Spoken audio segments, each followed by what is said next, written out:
Hello, I'm Cheryl Burgstahler, the instructor of this class, Universal Design in Higher Education from Principles to Practice. I'm sure you're aware of typical accommodations for students with disabilities on campuses nationwide. This course has us take a broad view of our whole course and whole program and all that we're offering at an institution of higher education, and think of what we might do proactively in terms of the design of things, just about everything, to make our campus offerings more accessible and inclusive of everybody, but including students with disabilities, thereby reducing the number of accommodations they might need. So that's what universal design is. That proactive design to make things inclusive, accessible, and very usable as well. So what are we universally designing? Well, instruction, technology, physical spaces, student services, everything that we do on campus, we can ask ourselves, could we design this better so that students with disabilities wouldn't need an accommodation in order to participate? So what to do in this class to get ready? I hope you all have a textbook. If you don't, the textbook is Creating Inclusive Learning Opportunities in Higher Education, a Universal Design Toolkit. So make sure that you get it. You'll need it pretty soon. This whole topic on universal design is really near and dear to my heart. You'll see in my biography in the course materials that I was somewhat inspired by my young husband way back when, a long time ago, who became a wheelchair user as a result of the treatment he was receiving for Hodgkin's lymphoma, which was very deadly at the time. And unfortunately, the radiation that he received paralyzed him from the waist down. So he became a wheelchair user for the remainder of his life. And so we had this somewhat unique opportunity to experience disability and terminal illness at the same time. And so that made me more interested in this topic. And particularly, I would notice, especially the physical environment back then, it's like there weren't curb cuts and there were steps into all restaurants. And so it was like, why don't people think about this a little bit? And so we would think about how we could universally design things before that term was even used. Okay, our learning management system is Brightspace. The most important links in the home page when you get into the home page for this class is the announcements, which are over on the left-hand side of the screen. So you should read those every day. They'll come in about once a month. Once a week. And so I have them one up there right now, and there'll be others probably next Monday or maybe even before. So be sure you keep track of the announcements. And then you'll see a section called the syllabus and course information. So definitely read the syllabus very thoroughly. I even provide a copy in Microsoft Word, so you can download it to your computer and then you can edit it and make it your own. You'll see an instructor profile on the main page as well with a little information about me. And then you'll find a course library, and that's information and links for resources that might be useful as you're taking this class. And then there'll be one folder for each week. And you can think of that as a module or each week of activities. And our week is usually from Monday through Friday. So this is week 0 now. And then week 1 will be on Monday. So I let you view all the materials for the course, and I know some instructors don't do that, so I like to tell you why I do.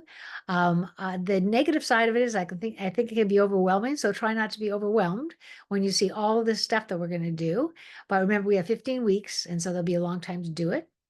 But the positive thing is then you can see what we're going to be doing, and so you can prepare better. Maybe you have a family vacation planned or something.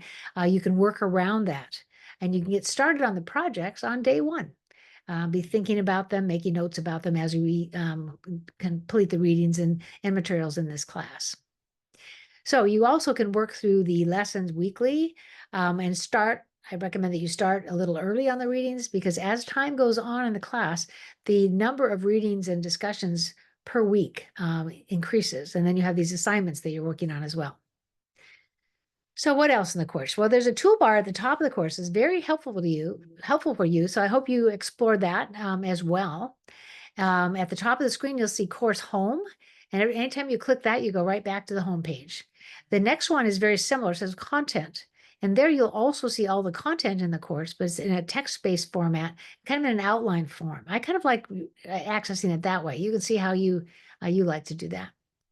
And then there's a discussions link, and you'll find that's a place you can go to and add to the discussions, or you can do that right through the links that are within your weekly content and assignments.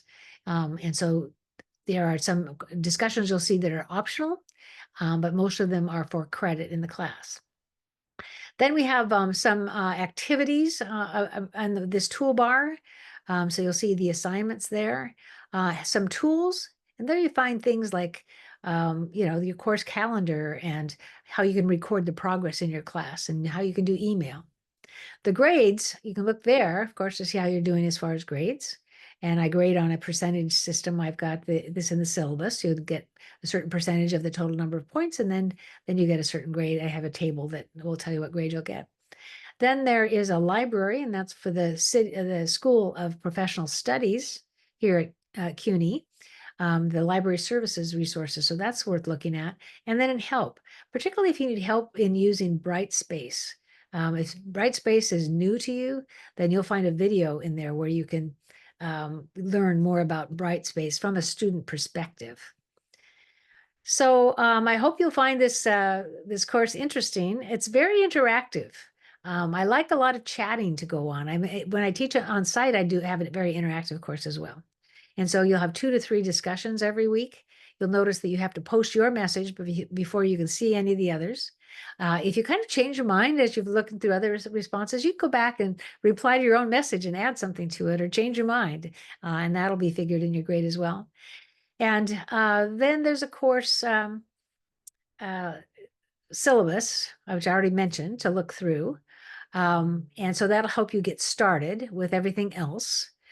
So just thinking about what you're going to do today and tomorrow, the next few days, look at that welcome message, make sure you read that. And then the syllabus, as I already mentioned, and the course information folder. There are a lot of other things on there.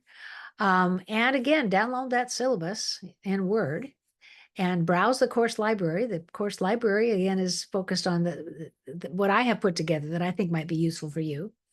And then work through week 0. You're supposed to be through week 0 materials by the end of Sunday. And week 1 then will begin on Monday. So again, I hope you enjoy engaging with me in this class as much as I do. We'll look at this widely applied, proactive, universal design approach and think about how it might be a game changer at an institution that adopted it fully, especially for the lives of students with disabilities and their experience in that class. And so it's a worthy goal. We'll never quite reach there probably, but we're just going to talk about universally designing just about everything. See you. Bye.